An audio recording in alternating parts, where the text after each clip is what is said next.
శ్రీమాత్రే నమః శ్రీ గురుభ్యో నమః. ఎంకేటీవీ ప్రేక్షకులందరికీ కూడా నమస్కారం.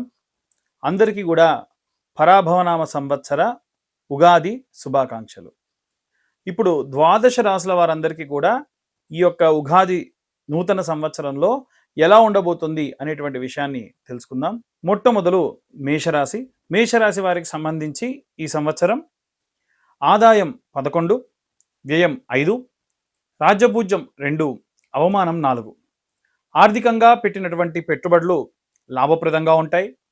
వీరు ఎక్కడైతే ఇన్వెస్ట్ చేసేటప్పుడు గుడ్డిగా ఇన్వెస్ట్ చేయకుండా దేని గురించి అయితే తెలుసుకొని ఇన్వెస్ట్ చేస్తారో వాటన్నిటిలో కూడా మంచి లాభం చేకూరుతుంది. అలాగే ఉద్యోగ రంగంలో పదోన్నతి సూచన ఉంది. ప్రమోషన్స్ కోసం ఎదురు చూస్తున్న వారందరికీ కూడా మంచి లాభంతో కూడినటువంటి ఉద్యోగ పరిస్థితులు నెలకొంటాయి. సంతానం గురించి ఎదురు చూస్తున్న వారికి సంతాన సౌఖ్యము, పిల్లలు ఉండి పిల్లల యొక్క ఉన్నతి గురించి ఆలోచించేటువంటి వారందరికీ కూడా పిల్లలకు సంబంధించి సంతాన సౌఖ్యం లభిస్తుంది. వివాహం కాని వారికి వివాహము, వివాహమైనటువంటి వారికి వైవాహిక జీవితంలో ఒడిదుడుకులు ఉన్నటువంటి వారు మళ్ళీ కాంప్రమైజ్ అయిపోయి నూతనంగా మళ్ళీ జీవితాన్ని ప్రారంభిస్తారు. ఆరోగ్యానికి సంబంధించిన విషయానికి వస్తే రక్తపోటు, తలనొప్పి, మైగ్రేన్ లాంటి ఇబ్బందుల వల్ల ఇబ్బంది పడతారు. అలాగే మొదలుగా వీరు ఏదైనా సమస్య వస్తే జాగ్రత్త వహించండి వీటికి సంబంధించి. ఇక ఇప్పుడు ప్రత్యేకంగా మేషరాశి వారికి సంబంధించి చేసుకోవాల్సిన పరిహారాల గురించి తెలుసుకుందాం. మేషరాశి వారు ఈ సంవత్సరం కుజుడికి సంబంధించినటువంటి ఏవైనా హోమములు, అలాగే ఆంజనేయ స్వామికి సంబంధించిన ఆరాధన, ప్రతి మంగళవారం కూడా శ్రేయస్సు కలిగేటందుకు కుజగ్రహానికి సంబంధించిన శాంతి, హనుమత్ ఆరాధన, హనుమాన్ చాలీసా చదవడం ప్రత్యేకమైనటువంటి శక్తినిస్తుంది. ఎరుపు రంగు వస్త్రములు ధరించుట శుభప్రదం. అందరికీ ఎరుపు వర్ణము అచ్చిబాటు ఉండదు. అలాగే మంగళవారం నాడు అమావాస్య వచ్చినప్పుడు మటుకు మాటలు కాస్త జాగ్రత్తగా ఉండాలి. లేదా మంగళవారం నాడు అమావాస్య నాడు చాలా జాగ్రత్తగా మాట్లాడండి.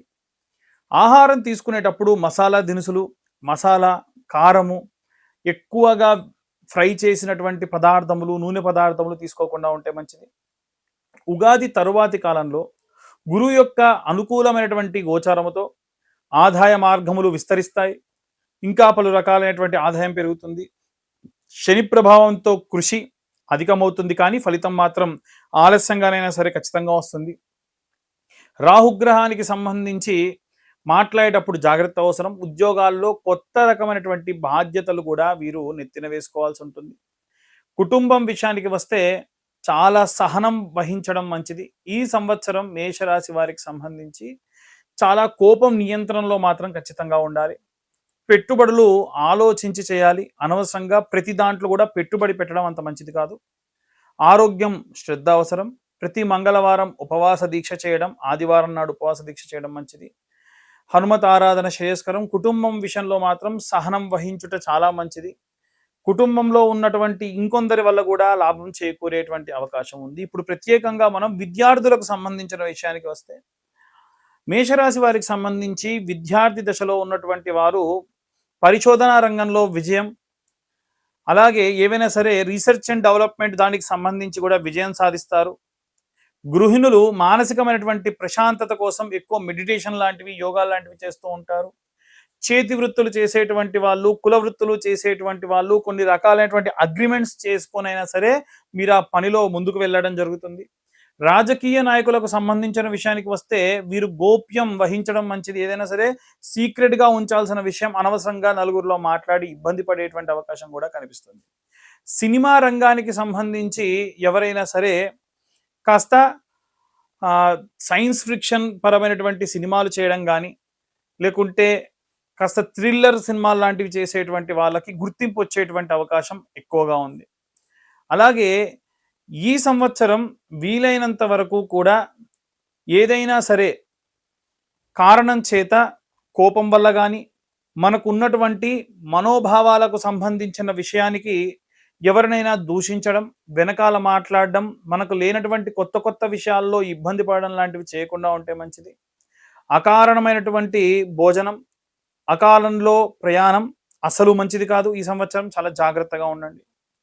ఇవి మేషరాశి వారికి సంబంధించి ఈ సంవత్సరం కలిగేటువంటి ప్రత్యేకమైనటువంటి విషయాలు. అలాగే ఉగాది రోజున అసలు మనం ఉగాది ఎందుకు జరుపుకుంటాం? ఉగాదిని పురస్కరించుకొని ఉగాది రోజున మనం ఎలాంటి నియమ నిబంధనలు పాటించాలి అనేటువంటి విషయాన్ని ఇప్పుడు మనం తెలుసుకుందాం. ఉగాది అంటే యుగమునకు ఆది అని అంటారు. పూర్వము సోమకుడు అనేటువంటి రాక్షసుడు వేదాలన్నింటినీ కూడా తస్కరించి సముద్ర గర్భంలోకి చేరినప్పుడు మత్స్యావతార రూపంలో స్వామివారు ఆ సోమకుడిని సంహరించి ఆ వేదాలన్నీ తీసుకొచ్చి బ్రహ్మదేవుడికి ఇచ్చినటువంటి రోజు ఈ ఉగాది అనేటువంటి రోజు. అందుకనే బ్రహ్మ అప్పుడు మన యొక్క సృష్టిని సృష్టించేప్పుడు సారస్వత మన్వంతరము, అలాగే అంటే సరస్వతీదేవి యొక్క సహాయంతో స్వామివారు ఈ యొక్క భూమండలం అంతటినీ కూడా సృష్టించారు అనేటువంటిది అందులో చెప్పడం జరుగుతుంది. అలాగే అలా సృష్టించి శాలివాహనుడు అనేటువంటి రాజుకి పట్టాభిషేకం చేసి అలా పరిపాలన సాగించమని చెప్పారు. అందుకే శాలివాహన శకే అని కూడా మనం చదువుతూ ఉంటాం సంకల్పాలలో. అలా విశేషంగా ఈ యుగమునకు ఆదిగా మొదలైనటువంటి రోజు కాబట్టి ఉగాది అని పిలుస్తారు. మరి ఉగాది రోజున ఏం చేయాలి అని అంటే, మనందరం పుట్టింది ఆ రోజే కదా, సృష్టి మొదలైంది ఆ రోజు. మనందరికీ సంబంధించి పంచభూతాలు, భూమండలము, వృక్షాలు, పశుపక్షాదులు, ఆఖరికి మనము, మన యొక్క పునాది అనేటువంటి మొదలైంది ఆ రోజు కాబట్టి మనం పుట్టినరోజు ఆ రోజు. మరి మనం పుట్టినరోజు ఏం చేస్తాము? అభ్యంగన స్నానము అంటే శరీరం అంతా కూడా నూనె రాసుకొని, తలకు నూనె పెట్టుకొని, కుంకుడుకాయలతోని తలస్నానం ఆచరించి, విశేషంగా తల్లిదండ్రుల యొక్క నమస్కారం చేసుకొని, కొత్త బట్టలు కట్టుకొని, ఈ ప్రకృతి నుంచి వెలువడ్డటువంటి మొట్టమొదటి 6 రుచులు, షడ్రుచులు అంటారు. కారము, ఉప్పు, తీపి, చేదు, వగరు, పులుపు, ఇవన్నీ కూడా వీటన్నిటినీ కూడా మనం ఆస్వాదించి మన జీవితంలో కూడా ఇవన్నీ కూడా కారణంగా మనం ముందుకెళ్ళాలి అనేటువంటి భావనతో ఉండాలి అనేటువంటిదే ఉగాది.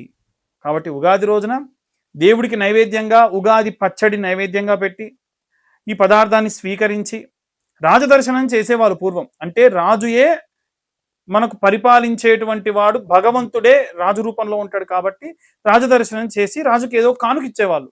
ఇవాళ రేపు రాజు అంటే మనల్ని పరిపాలించే వాళ్ళు కాదండి. రాజు అంటే భగవంతుడు, శ్రీమన్నారాయణుడు. ఎందుకంటే మత్స్యావతార రూపంలో వచ్చాడు కాబట్టి, లేదా దక్షిణామూర్తి రూపంలో పశుపతిగా ఉన్నటువంటి రుద్రుడు. వారి ఇరువురి యొక్క దేవాలయాలకు వెళ్ళి, వీలైతే వెంకటేశ్వర స్వామి ఆలయానికి కానీ, రామాలయానికి కానీ, శివాలయానికి కానీ వెళ్ళి స్వామివారిని నమస్కరించి మీరు స్వామివారికి ఏదైనా కానుక ఇవ్వాలి. అలాగే అప్పటి నుండి ప్రకృతి మారిపోతుంది, బాటసార్లకు ఇబ్బంది కలుగుతుంది, పశుపక్షాదులకు ఇబ్బంది కలుగుతుంది, నీ పాటికి నువ్వు వెళ్ళి చల్లగా కూర్చుంటావు, వాళ్ళ పరిస్థితి ఏమిటనేది ఆలోచించాలి. కాబట్టి చలివేంద్రాలు కానీ, ఎక్కడైనా మజ్జిగ పంచేటువంటి వాళ్ళు కొంతమంది ఉన్నారు. మీ శక్తి కొలది మీరు 1 రోజుకో 2 రోజులకో 10 రోజులకో మజ్జిగ కానీ, మంచినీళ్ళు కానీ పంచేటందుకు మీరు ధనాన్ని వెచ్చించండి. దాని వలన మీ కుటుంబంలో సంతానం లేని వారికి సంతానము, వివాహం కాని వారికి వివాహము, ఆరోగ్యం బారని వాళ్ళకి ఆరోగ్యము. అంతెందుకండి, స్టీవ్ జాబ్స్ అనేటువంటి వ్యక్తి, మీరందరూ వాడేటువంటి ఐఫోన్ వాడేటువంటి వ్యక్తికి ప్యాంక్రియాటిక్ క్యాన్సర్ వచ్చిన తర్వాతకి ఇస్కాన్ టెంపుల్కి వెళ్తే వాళ్ళు చెప్పారు, ఇక్కడ అన్నదానాలకి, ఎండలో విపరీతంగా ఇబ్బంది పడుతున్న వాళ్ళకు నీటికి మీరు డబ్బు ఖర్చు పెట్టండి, మీ క్యాన్సర్ తగ్గుతుంది అంటే వాటితో పాటు ఆయన డైట్ చేస్తే తర్వాత 3 సంవత్సరాలు బతికాడు.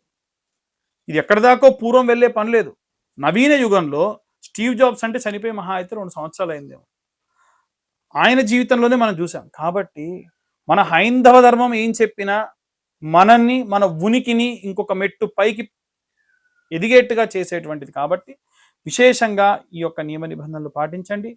అందరూ కూడా ఉగాది రోజున వీలైనంత వరకు కూడా నియమ నిబంధనలు పాటించి తల్లిదండ్రుల్ని గౌరవించండి, సమాజాన్ని గౌరవించండి, భగవంతుడి యొక్క ధర్మాన్ని కాపాడండి. అందరూ బాగుండాలి, అందులో మనం ఉండాలి అని కోరుకోండి. సర్వే జన సుఖినో భవంతు. స్వస్తి.